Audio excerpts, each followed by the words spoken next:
What's up, internet? Recently, I got scammed.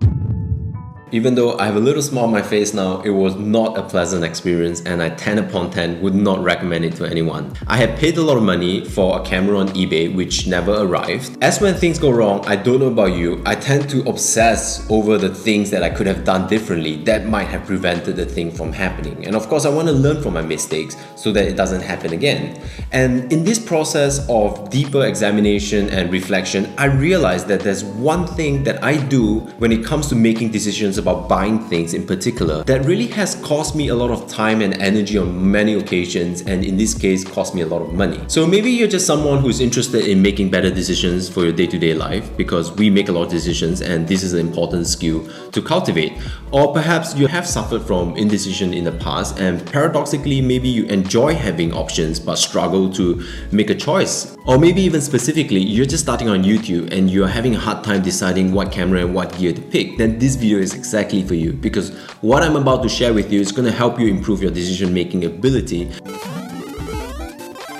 And hopefully at the end of the video, you will walk away with a learning that would help you to avoid making the same mistake that I made.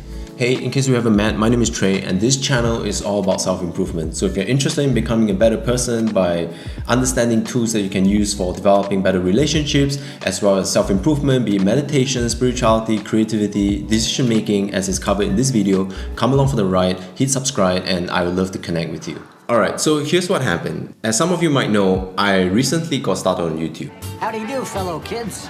What? And even though I've been working within digital media for the past 10 years, YouTube is a whole universe by its own. And one of the things that every new YouTuber must experience and decide is what equipment to choose and to use.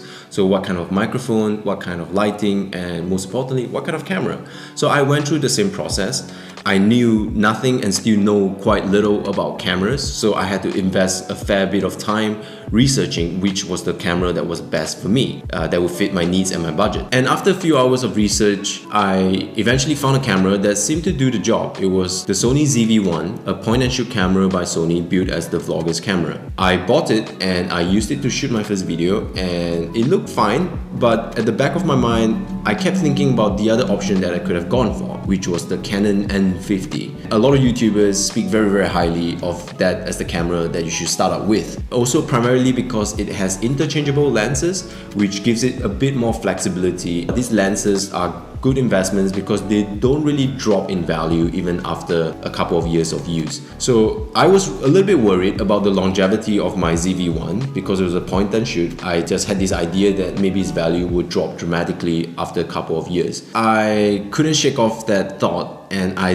dug in more into trying to understand, was the Canon M50 in fact a better camera for me? So then I spent even more time researching the M50, watching videos on YouTube, reading articles, and of course looking at websites where I could buy them. And eventually I decided that yes, it probably is the better camera for me in the long run. So I went to buy it. And that's when I got scammed. But that was not the end of my problems, because at this point I had no camera, which meant I needed to buy another camera. So I went out and bought another Canon M50, and luckily this time it did arrive. But then it was the beginning of a whole new set of problems, because it was a more advanced camera, and that's why I actually bought it for. There's a lot more things you can do in terms of customization. I didn't realize that I actually had to do a lot more learning for that camera. So there was even more hours invested into learning how to operate a camera on YouTube, watching a lot of YouTube tutorials, and eventually when I did get around to recording my third video, I believe, the quality that I got out of the camera just wasn't at the level as the ZV-1, and it wasn't what I expected. I wasn't happy with it. I had to do a lot of manual color grading in the post-production, and basically it just was a bit of a disaster. So after a couple of weeks fiddling around the camera and doing a video with it, I just realized that I wasn't happy with the camera. And granted, some people watching this video will be like, you didn't get the settings right.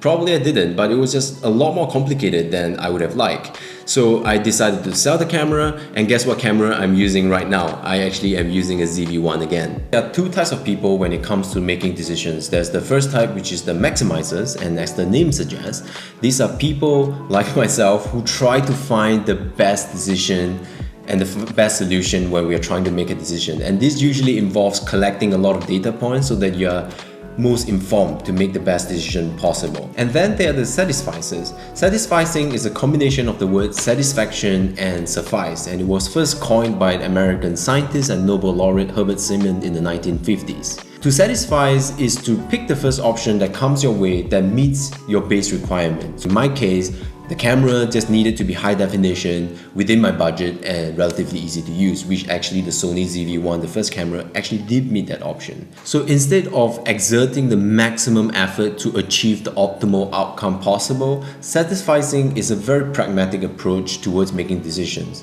The two key benefits of satisficing is that it gives you speed. It helps you move a lot faster when you're making decisions.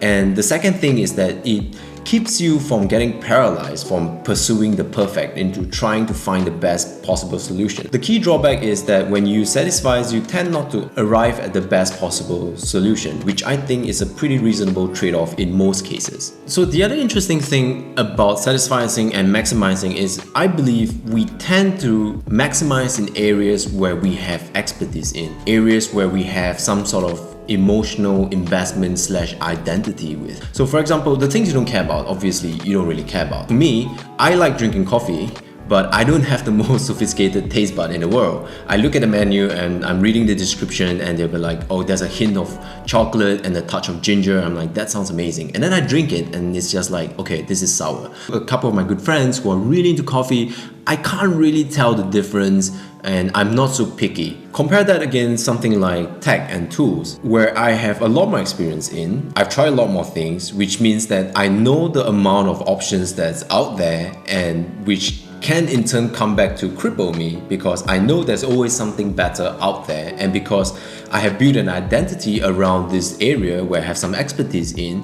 And also one thing I realized is that typically, if you have no resources or you have infinite resources, this thing doesn't really happen because let's say in the case of the camera, if money wasn't an issue at all, I would simply go out there to get probably the best possible option. On the other hand, if I had no money to spend at all on the camera, then I would just go with my phone. There was no decision there. The decision has already been made. The real danger comes when you have some resources and then you basically opens up the amount of options that you have available to you, and that's where you could actually fall into the trap of trying to optimize your resources. And it's not necessarily a bad thing, and I think it really comes down to, in the end, what is the most important thing that you are hoping to achieve.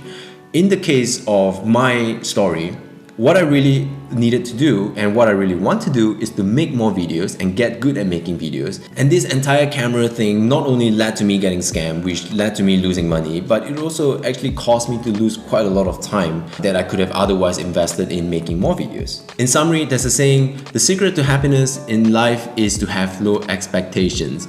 It's funny, but it's true. If you think about it, most of our anguish in life usually comes from us having some kind of expectations on how something should have been or should be. And it's mostly when we hold on to the expectation that really takes away not only the joy from enjoying what we actually have, but there's always this open loop in our mind thinking that something better is out there and you're somehow missing out on something. So the next time you make a decision, big or small, maybe try this out for yourself and see if it works for you. Set a couple of base requirements that you need in order to be satisfied and see what happens when you can actually move on from the decision to something else rather than obsessing over the best option. So I hope this has been helpful and informative for you. Let me know in the comments, are you a maximizer or are you a satisficer? And have you had any kind of experiences similar to mine? And I really hope that you can use this information to avoid making the same mistake as I did.